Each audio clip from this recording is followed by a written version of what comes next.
விழுப்புரம் மாவட்டம் செஞ்சியில் படிக்க விருப்பம் இல்லை என பெற்றோருக்கு கடிதம் எழுதி வைத்துவிட்டு ஆன்லைன் வேலைவாய்ப்பு விளம்பரத்தை நம்பி ரயிலில் பஞ்சாபிற்கு புறப்பட்டு சென்ற 3 சிறுவர்களை விஜயவாடா போலீசார் மீட்டு தமிழக போலீசாரிடம் ஒப்படைத்தனர்.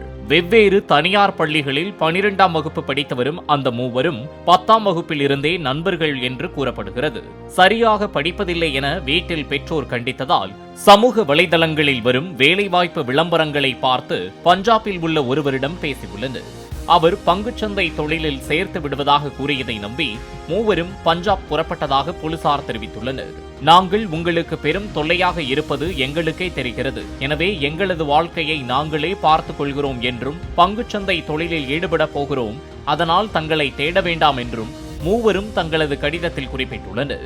சிறுவர்கள் மூவரின் செல்போன்களும் சென்னை எழும்பூர் ரயில் நிலையத்தில் சுவிட்ச் ஆஃப் ஆனதை கண்டறிந்த செஞ்சி போலீசார் ஆந்திரா வழியாக செல்லும் ரயிலில் அவர்கள் ஏறியதை சிசிடிவி மூலம் தெரிந்து கொண்டு ரயில்வே போலீசாரின் உதவியுடன் ஆந்திர மாநிலம் விஜயவாடா போலீசார் மூலம் அவர்களை பத்திரமாக மீட்டனர்.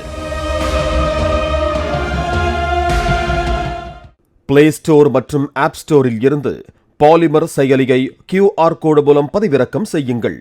செய்திகளை உடனுக்குடன் பெறுங்கள்.